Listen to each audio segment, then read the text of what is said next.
This man sat through 40 minutes of complex international negotiation without saying a word. Across from him sat one of the most powerful diplomats of the 20th century, Henry Kissinger, unraveling the United States' geopolitical strategy in desperate attempts to fill the silence. The man was Zhou Enlai, the Chinese premier, and with his silence alone, he extracted everything he needed. Kissinger had no idea he was revealing America's position to someone who had yet to speak. This wasn't just diplomacy, it was psychological warfare. It was the art of calculated silence. Welcome to When You Reveal Nothing, They Tell Everything, the forgotten Machiavellian strategy used not by the loud, but by the powerful. Because when you say nothing, others say everything. Most people believe power is about dominance, louder voices, stronger opinions, more talking. But Machiavelli knew that the opposite was true. Silence isn't passivity, it's control. The one who speaks first, who over-explains, who justifies, always reveals their position. In war, this is called intelligence. In business, it's called leverage. In life, it's called power. If you don't learn to control your words, and more importantly, your silences, you will always be reacting, always giving others the tools to manipulate, outmaneuver, and control you. But once you master silence, everything shifts. Conversations tilt in your favor, negotiations bend toward your advantage, relationships begin to orbit around your presence. In a world screaming for attention, silence becomes your ultimate weapon. Strategic silence is not about awkwardness or withdrawal, it's about tension. When you withhold your response, especially in moments of high stakes, you are creating a psychological vacuum. Nature abhors a vacuum, and so do people. They rush to fill that space, with explanations, with justifications, with truths they never planned to reveal. Machiavelli didn't write directly about silence often, but his entire philosophy was rooted in withholding. Withholding intentions, emotions, motives. Never reveal the whole of your mind, he wrote. Why? Because once someone understands your reasoning, they can manipulate your conclusions. Strategic silence prevents that. You become unreadable. And when others can't read you, they fear you, or try to win your favor. Either way, you win. Take the modern boardroom. The person who talks least often holds the most power. CEOs don't jump into every debate. They listen, they observe, they gather data silently. Why? Because their silence forces others to talk more, to prove, defend, and unravel their own thinking in the process. Let's talk tactics. You've probably heard the phrase, the first person to speak in a negotiation loses. That's not a cliche, it's neuroscience. Silence creates discomfort. Humans interpret silence as social rejection or dominance. Most people, when faced with that discomfort, will fold. They'll raise their offer, lower their demand, or overshare just to escape the pressure. Consider Alex, a job seeker in a salary negotiation. He was offered $85,000. Every cell in his body screamed to respond, to counter, to justify his worth. But instead, he said nothing. He simply nodded and waited. 7 seconds passed. Then 8. The interviewer, unable to handle the silence, spoke again. Well, we might be able to do $95,000. Still, Alex said nothing. Another moment passed. And an extra week of vacation. What happened here wasn't magic, it was leverage. The silence Alex held was not passive, it was pressure, it was presence. Most people would have responded with nervous words. Strategic silence gives birth to strategic observation. In Machiavellian terms, this is critical. He advised rulers to always be watching, to gather information, observe loyalties, detect weaknesses. But none of that is possible if you're always talking. Words distract, silence sharpens. In any high-level meeting, look closely at who's listening the most. The person asking a pointed question, then going quiet, isn't passive. They're testing the room. Who hesitates? Who overcompensates? Who avoids eye contact? In their silence, they are collecting power. They are mapping the terrain. John F. Kennedy, during the Cuban Missile Crisis, used this exact approach. He wouldn't speak after a general presented their view. Instead, he would let silence hang in the room. That silence made advisors uncomfortable, and in their discomfort, they would elaborate, contradict themselves, reveal hidden fears. From silence, Kennedy extracted clarity, And that clarity helped prevent nuclear war. But here's the thing. Maintaining silence under pressure isn't easy. In fact, it's one of the hardest social skills to master. Most people break after 3 to 4 seconds. That's the average silence breakpoint. It's when the internal voice screams, "Say something."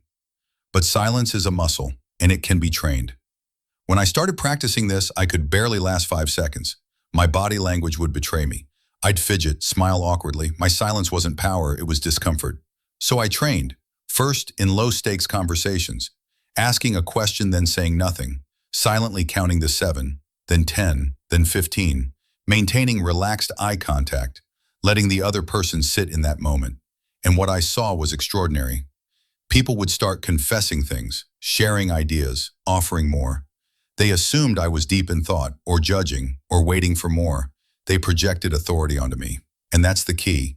Silence isn't just about control. It's about what others project into your silence. They fill the void with meaning. And if you remain composed, that meaning usually works in your favor. There comes a moment after strategic silence where you choose to speak. That moment is power, pure, concentrated power. Because now your words are amplified. People are listening. They're anticipating. And what you say next will land with 10 times the impact. So don't waste it. When you speak, be direct, be minimal. Strip away the qualifiers. Don't say, "I think maybe we should consider option B," if that makes sense. Say, "Option B is more aligned with our timeline." Then return to silence. Let others react. Let them chase your logic. Let them grapple with your certainty. Muhammad Ali once delivered a poem in 2 words, "Me, we." That was it. And yet it was one of the most quoted moments of his career. Why? Because brevity forces contemplation. Silence makes space for interpretation, and interpretation is power. When Machiavelli said that a ruler must appear to be wise, strong, and just, he wasn't advocating lies. He was advocating the appearance of control. Silence creates that appearance, and in many cases, appearance is more effective than truth. Strategic silence isn't limited to boardrooms and political negotiations. In fact, some of its most powerful applications occur in everyday relationships. Romantic partners, friends, family members, all are susceptible to the dynamics of silence. Why? Because relationships are built on emotional exchange. When you withhold, when you break the rhythm of expected responses, you shift control of that exchange. Think about the last time someone gave you the silent treatment. Even if you didn't do anything wrong, it likely caused anxiety. You wondered what they were thinking. You filled in their silence with imagined criticism or hidden messages. That is how potent silence can be. It turns your mind into their messenger. But strategic silence isn't the same as emotional withdrawal. It's not about manipulation. It's about revealing truth. In arguments, for example, most people rush to speak, to defend, to clarify. But when you hold silence instead, when you pause and simply look at the other person, you create a space where defensiveness drops. The other person begins to fill the gap, often revealing their deeper fears or insecurities. Silence becomes a mirror they can't look away from. This is particularly effective in conflict resolution. Instead of escalating with words, the silence diffuses tension. It says, "I'm not playing your game, I'm listening, and I'm watching." That's unsettling for someone trying to provoke or manipulate you. It's hard to argue with someone who refuses to join the argument. There's a reason military commanders, judges, and high-level executives are rarely seen chattering or explaining themselves endlessly. They speak with intention, they use pauses, and their words feel heavier. That's not by accident, it's by design.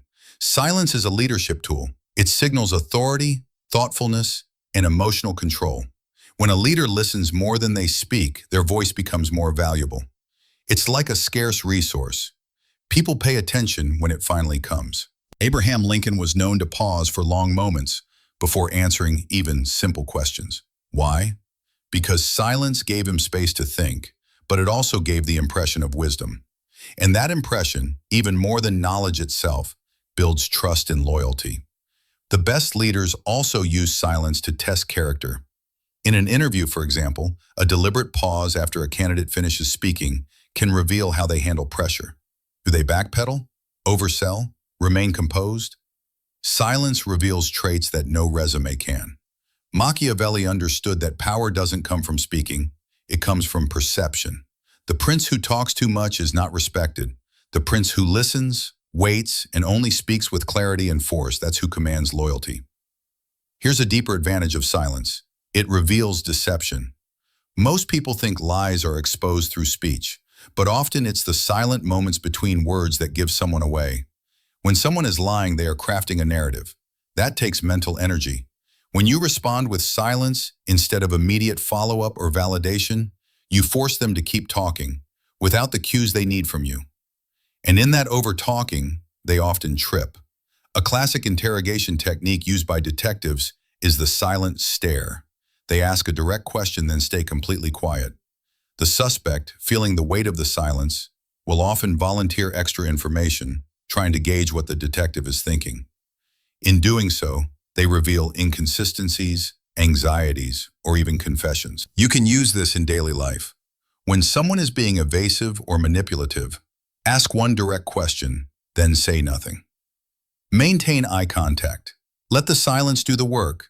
You'll learn far more by listening to how they respond to your stillness than by chasing their words. Machiavelli would say that silence is the enemy of deceit, not because it uncovers lies directly, but because it removes the mask of comfort that liars depend on. Silence disrupts their rhythm, it disturbs their pattern, and in that disturbance, the truth emerges. Silence is not just tactical, it's transformative. Every spiritual tradition on earth recognizes the sacredness of silence. In Buddhism, silence is the gateway to enlightenment. In Christianity, silence is where one hears the still, small voice of God. In Stoicism, it is where the mind finds mastery over emotion. Machiavelli may have written for rulers, but he also knew that inner strength precedes outer power. A man who cannot control his tongue cannot rule his kingdom.